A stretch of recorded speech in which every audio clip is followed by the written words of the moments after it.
Hello, this is Juliana. In this session, I am going to be talking about FIRPTA. Are you an individual who is looking to sell property in the US, but you are a foreigner? There are no restrictions for you to buy, but when it comes time to sell, you are going to need to plan in advance because the US government has some laws that will apply to you.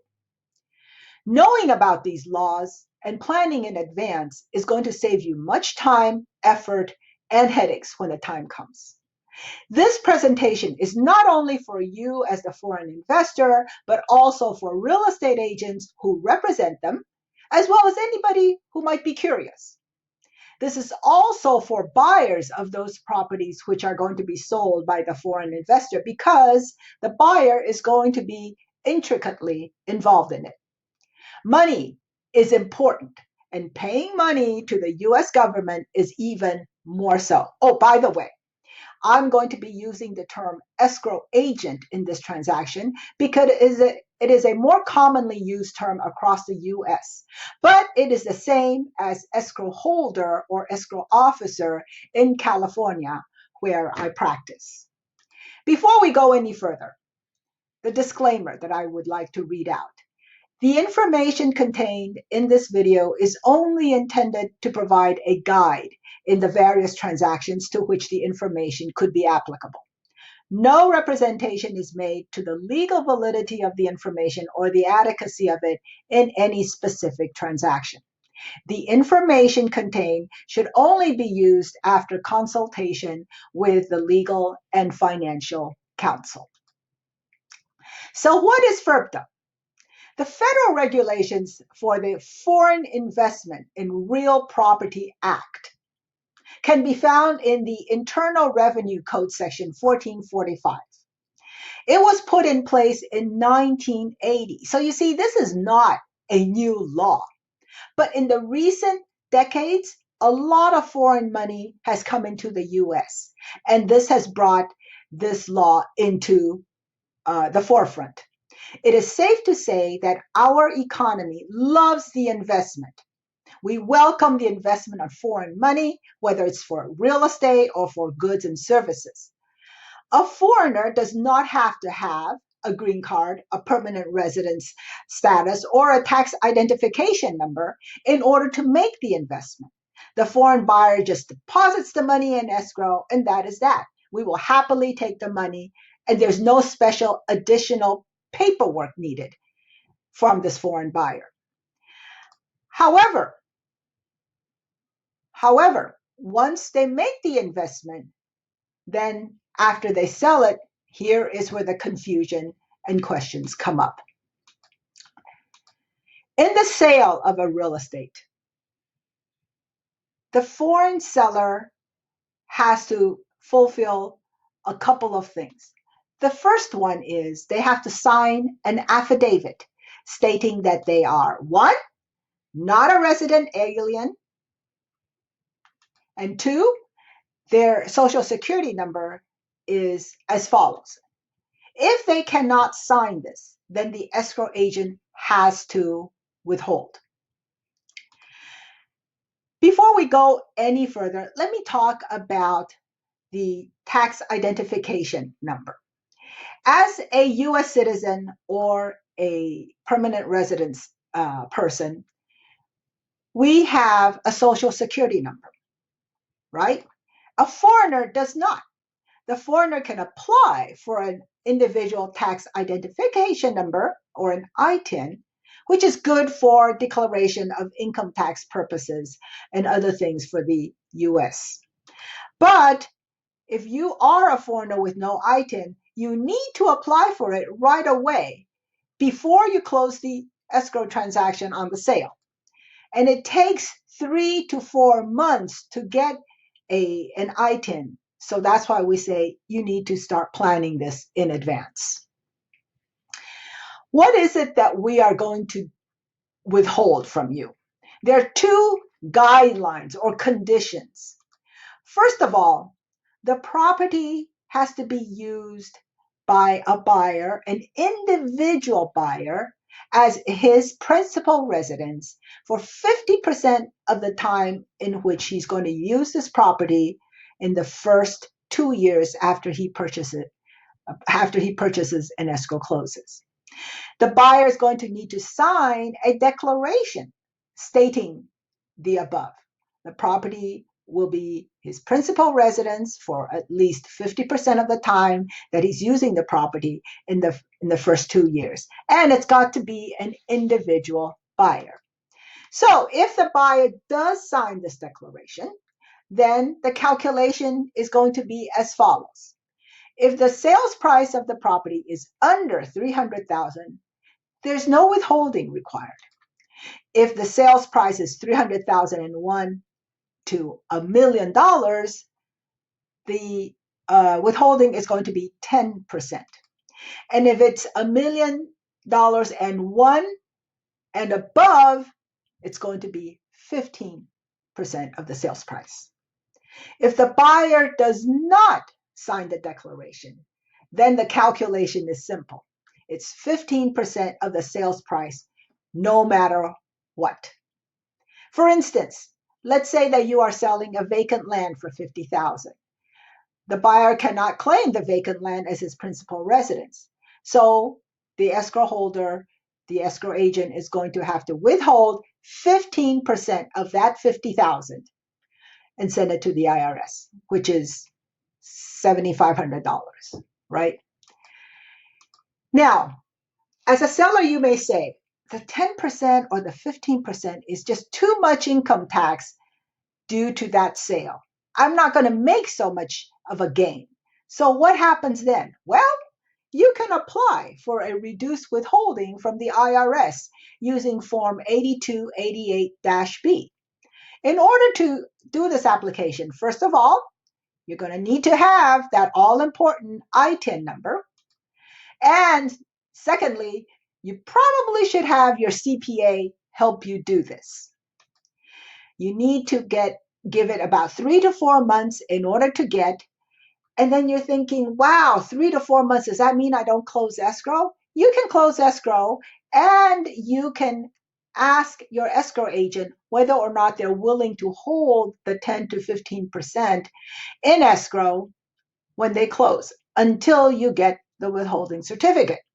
You're going to need to provide them proof that you have made the request to the IRS, and you're going to have to ask them whether or not they can do so, because not everybody is willing to do so. So personally, I would think that holding the 10 or 15% in escrow is a lot better of an idea than simply sending the 10 or 15% to the IRS at closing. As we come to this, I need to tell you why we are doing this withholding. Why is it? Well, this withholding is a prepayment of income taxes owed on the sale of the property.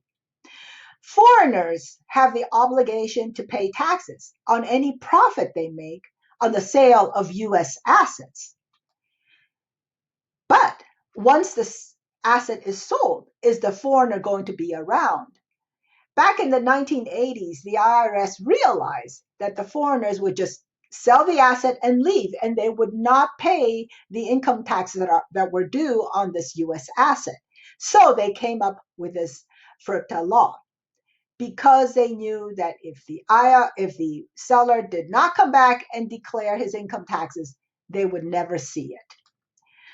So Section 1445 of the IRS Code makes it the buyer responsibility.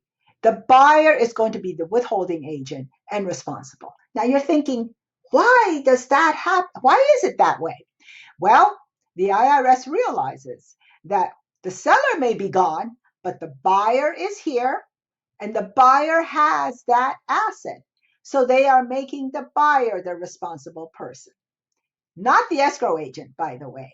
The escrow agent is helping the buyer perform for this law, because we have all the money and we're probably well-versed in this law, so they want the escrow agent to help the buyer to do this withholding. But at the end, the buyer is going to be the one who's going to be responsible for late penalties, non-withholdings, and so forth. How do we claim the funds? When escrow closes, the funds are sent to the IRS no later than 20 days after the day of closing. And if you don't send it out within those 20 days, there are going to be penalties. The IRS will count the days. So what happens is that the escrow agent's going to cut out a check, and they're going to send all the appropriate declaration forms to the IRS. By the way, the buyer's information is all on those declaration forms. The IRS gets the amount of money, gets all the declaration forms, and on one of them, they are going to stamp received. And they will make that stamp received, they will mail it back to the seller so that they can use that to declare their income taxes. So one of the things that I highly recommend to the seller is that they provide a U.S. mailing address so that that piece of mail that comes out of the IRS does not get lost. At the end of the year, the foreign taxpayer is going to file his income tax return and use that stamped received document to forward to the IRS.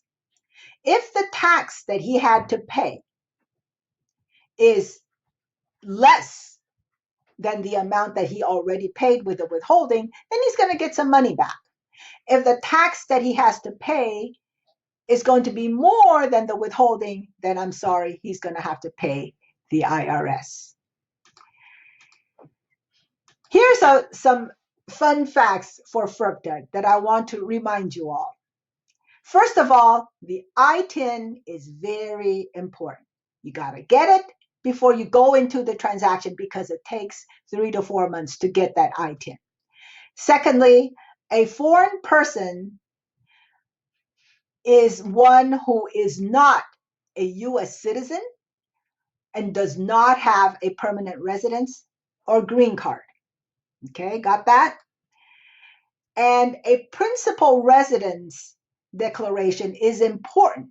The buyers will need to sign that in order for the buyer, for the escrow agent to do the correct withholding.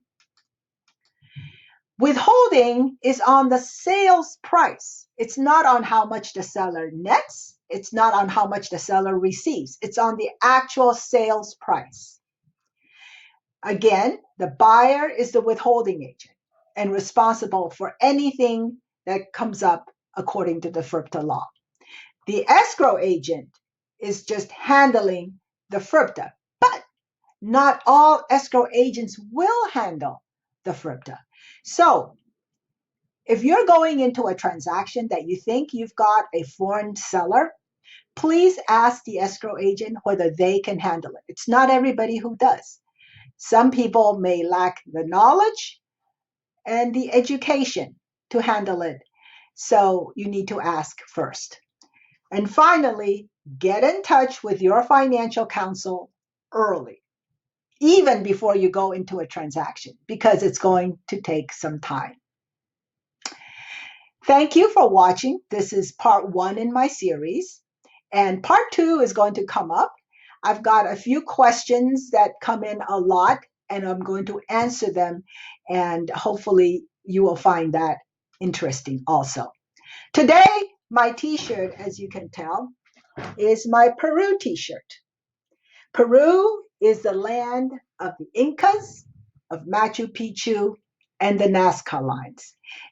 I had a wonderful vacation there, and if you have not been, I highly, highly recommend it. I am happy to present this presentation to you. I hope that you like it. I hope that you will like it and that you will subscribe. If you have comments or you have questions, please feel free to leave it on the site. And if you would like to send me a personal email, my email address is hi@juliana2.tv. Thank you, and I shall see you the next time.